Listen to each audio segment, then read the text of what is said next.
नमस्ते दोस्तों, स्वागत है आपका हमारे पाइथन ट्यूटोरियल सीरीज़ के नेक्स्ट चैप्टर में। और आज हम बात करने वाले हैं एक बहुत ही इंपॉर्टेंट टॉपिक के बारे में, जो कि है पाइथन डेटा टाइप्स। हम लोग वैसे इफ एल्स करने वाले थे पहले, बट पाइथन डेटा टाइप्स उससे भी इंपॉर्टेंट है। तो पहले हम डेटा टाइप कवर करेंगे, उसके बाद हम लोग बढ़ेंगे इफ एल्स की तरफ। डेटा टाइप बेसिकली बताता ये है कि वेरिएबल के अंदर किस टाइप का डेटा स्टोर हुआ है। पाइथन ऑटोमेटिकली डिटेक्ट कर लेता है डेटा टाइप, आपको मैनुअली स्पेसिफाई करने की ज़रूरत नहीं होती। तो चलिए स्टेप बाय स्टेप समझते हैं सब टाइप्स के डेटा। ठीक है, तो पाइथन मैंने ओपन कर लिया है। मैं इस फाइल को क्लोज कर दूंगा और मैं एक नया फाइल क्रिएट कर लूँगा। इसको मैं नेम देता हूँ डेटा टाइप्स, और ये हमारा फाइल क्रिएट हो गया। और पिछला विंडो भी मैं क्लोज कर देता हूँ।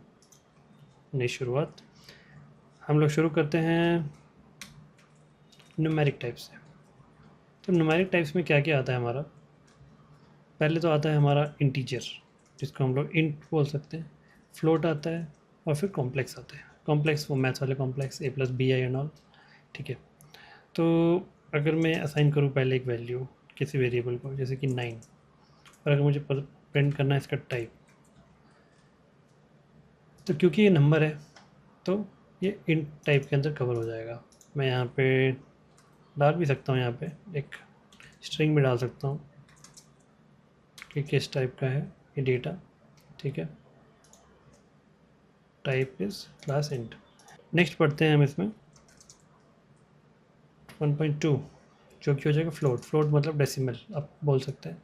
तो यहाँ पर मैं यहाँ पे लिख भी देता हूँ, यहाँ पे मैं बी लिख देता हूँ टाइप प्रिंट करते टाइम। बट यहाँ पे किस टाइप की बात कर रहा हूँ तो मैं वो भी यहाँ पे लिख देता हूँ। या इन टाइप की बात कर रहा हूँ या मैं फ्लोट टाइप की बात कर रहा हूँ, तो बी का अगर मैं टाइप प्रिंट करूँगा तो ये आ रहा है फ्लोट। ठीक है, क्योंकि यहाँ पे हमारे पास डेसिमल है। जैसे ही मैं अगर डेसिमल हटा देता हूँ तो ये भी इंट बन जाएगा। ऑफ कोर्स मैं यहाँ पे और भी ऐड कर सकता हूँ डेसिमल प्लेसेस, वो मैटर नहीं करता, तो ये फ्लोट ही रहेगा। ठीक है, नेक्स्ट कॉम्प्लेक्स। कॉम्प्लेक्स में क्या होता है, एक नंबर रहता है एक्स, जैसे 9 प्लस 6 आई। तो ये हो गया हमारा कॉम्प्लेक्स टाइप।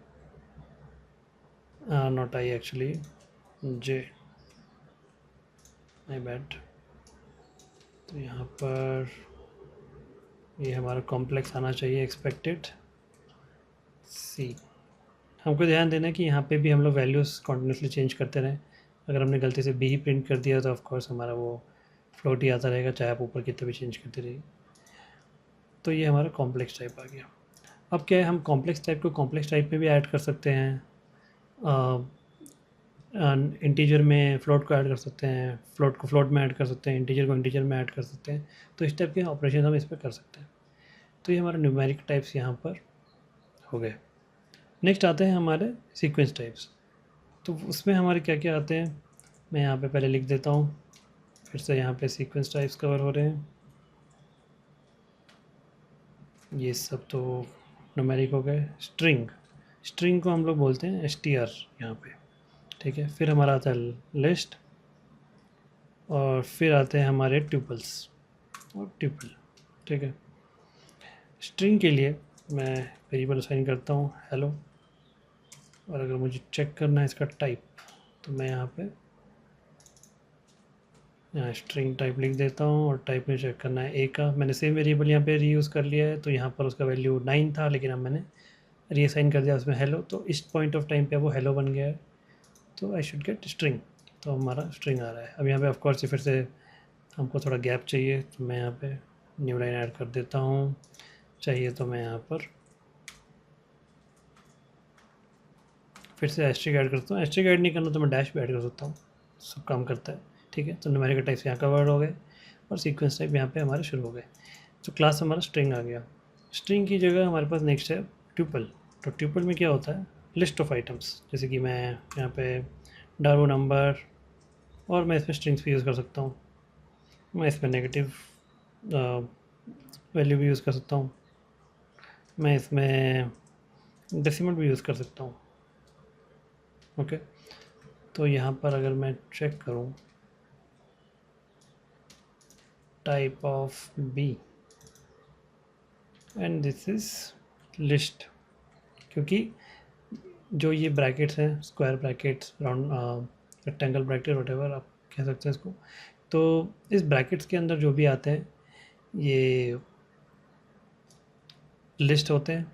ठीक है, हम इसके अंदर डिफरेंट डेटा टाइप्स डाल सकते हैं। यहाँ पे मैंने आप देखिए इंटीजर डाला है, यहाँ पे स्ट्रिंग डाला है, यहाँ पे एक इंटीजर डाला है, नेगेटिव वैल्यू डाली है, यहाँ पर फ्लोट वैल्यू डाली है। तो यहाँ पर मैं प्रिंट कर लेता हूँ एंड यहाँ पे हमारा लिस्ट टाइप आ गया।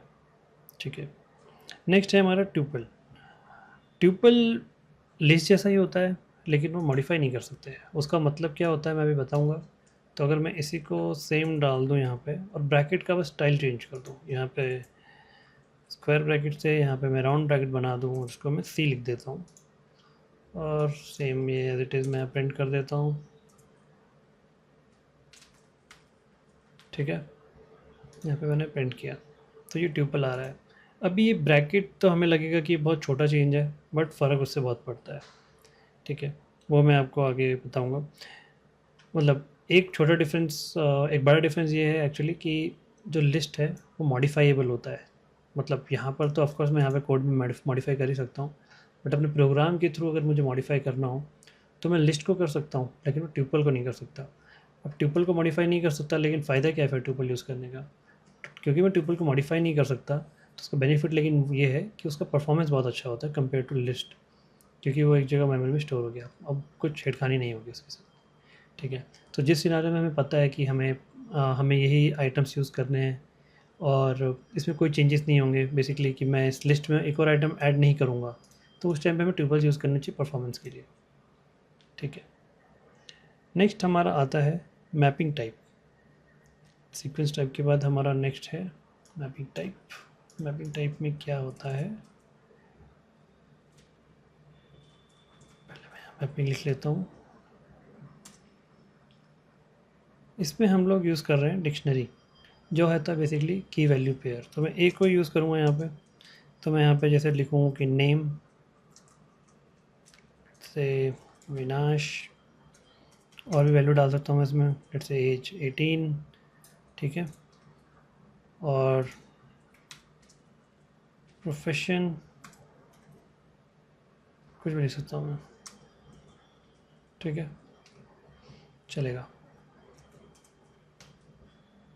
तो मैं जितने चाहूँ इसमें की वैल्यू पेयर डाल सकता हूँ। ये की है, ये इसका वैल्यू है, ये की है, ये वैल्यू है, ये की है, ये वैल्यू है।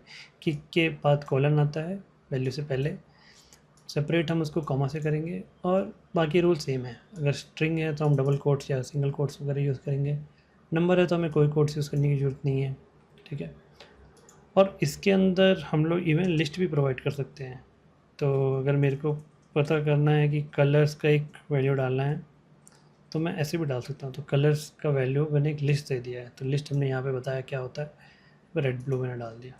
अब मुझे इसका टाइप पता करना है, तो ये क्या है, की वैल्यू पेयर जो होते हैं वो होते हैं डिक्शनरी टाइप। तो यहाँ पे मैं फिर से एक का टाइप प्रिंट करूँगा। डिक्शनरी को डिक्ट से डिनोट कर सकते हैं क्योंकि शॉर्ट फॉर्म यहाँ पे यूज़ हो रहा है। तो यहाँ पे मैपिंग टाइप से हमारा डिक्ट आ गया। ठीक है, अब हम उसका वैल्यू एक्सेस कैसे करें। ठीक है, लिस्ट के केस में कैसे एक्सेस करें, डिक्शनरी के केस में कैसे एक्सेस करें। तो डिक्शनरी के केस में कैसे कर सकते हैं कि मुझे अगर पता है कि मुझे इस वेरिएबल से मुझे सिर्फ एज चाहिए या सिर्फ नेम चाहिए, तो मैं क्या कर सकता हूँ, प्रिंट ए और उसमें मैं एज डाल दूँ, तो मुझे सिर्फ एज प्रिंट हो जाएगा, जैसे कि 18। अगर मुझे सिर्फ नेम चाहिए तो मैं नेम प्रिंट कर सकता हूँ। मुझे सब कुछ चाहिए तो मैं ऐसे भी कर सकता हूँ, नेम एज प्रोफेशन। ठीक है, नेम एज प्रोफेशन, और ऑफ कोर्स बाकी जो हमने पहले जैसे कॉमा डाल के किया वो तो हम कर ही सकते हैं। तो यहाँ पे मैं चाहूँ तो नेम भी लिख सकता हूँ ऐसे। सिमिलरली एज और प्रोफेशन के लिए भी मैं कर सकता हूँ, बट अभी एग्जांपल के लिए मैं नेम पिक कर रहा हूँ। सिमिलरली आप यहाँ डाल सकते हैं, यहाँ डाल सकते हैं। ठीक है, तो इस तरीके से ये हमारा मैपिंग टाइप्स काम करता है। तो डिक्शनरी इस तरीके से काम करता है। अगर हमें लिस्ट में चाहिए होता तो लिस्ट में क्या करते थे हम, या तो हम पूरा ही लिस्ट प्रिंट कर लेते हैं, या अगर हमें किसी स्पेसिफिक पोजीशन का चाहिए तो हम उसका इंडेक्स देते हैं। वो सब हम लिस्ट में कवर कर लेंगे जब हम एक एक डेटा टाइप को अलग से कवर करेंगे इन डेप्थ। ठीक है, नेक्स्ट टाइम बढ़ते हैं बूलियन टाइप की तरफ। तो बूलियन मतलब उसमें सिर्फ दो ही होता है, या तो होता है ट्रू और या होता है फॉल्स।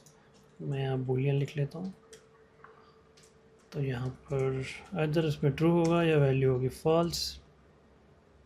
तो ए में ट्रू, बी में फॉल्स, और प्रिंट टाइप मैं यहाँ पे करूँ तो ये बूलियन आ जाएगा। अगेन शॉर्ट फॉर्म बूलियन का बुल, यहाँ पे बुल है, ठीक है। तो अगर कोई सिचुएशन भी है या फिर कोई कंडीशन है जहाँ पे हमारा ऑपरेशंस के बाद हमारा रिज़ल्ट बूलियन आने वाला है, तो उस टाइम पे भी हम लोग चेक कर सकते हैं। जैसे कि इसकी वजह हमारा रिज़ल्ट यहाँ पर भी बूलियन आएगा। अगर मैं करूँ 10 इज़ ग्रेटर देन 5, तो ये तो ट्रू हो गया। तो ट्रू हो जाएगा तो भी उसका टाइप क्या है, बूलियन ही आएगा, ये देखिए। और अगर ये फॉल्स होता तो भी कोई फ़र्क नहीं पड़ता, क्योंकि ऑफकोर्स उस टाइम पे भी बूलियन है, ठीक है। क्योंकि इसका वैल्यू क्या आता था, ट्रू आता था। ट्रू किस टाइप का है, बूलियन टाइप का है। तो इस तरीके से हम इसको समझ सकते हैं, ठीक है। अब आते हैं हमारे सेट टाइप्स।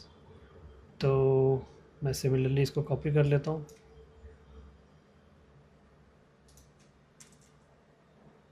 थोड़ा सा स्पेस ले लेते हैं, ठीक है। सेट टाइप्स में हमारे पास आता है एक सेट और एक आता है फ्रोजन सेट। सेट में क्या होता है, मैथ्स की तरह ही सेट में बस डुप्लीकेट्स नहीं हो सकते। तो मतलब एक बार मैंने सेट क्रिएट कर दिया, चाहे मैं उसमें डुप्लीकेट डालूँ या ना डालूँ, वो डुप्लीकेट ऑटोमेटिकली उड़ जाएंगे। तो मैथ्स में जैसे होता है कि सेट्स में डुप्लीकेट नहीं होते, यहाँ पे भी नहीं होते। तो अगर मैं डालूँ कि नम, और यहाँ पर मैं यहाँ पर ये करली ब्रेसेस यूज़ होते हैं, तो यहाँ पर मैं डालूँ 1 2 वटेवर, ठीक है। यहाँ पर ये ऑटो कंप्लीट हो गया, बट ओके, मैं इसी को रीयूज़ कर लेता हूँ। मुझे इतने के अलावा मुझे चाहिए कुछ स्ट्रिंग भी चाहिए, जिसकी हेलो, हाय, एंड मैं एक बार और हाय लिखूँगा, हेलो लिखूँगा,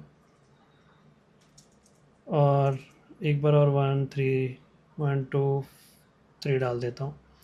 तो यहाँ पर आप देखिए तो कितने, 3 3 6 3 9 9 आइटम्स है इसमें, और ये सेट होने वाला है।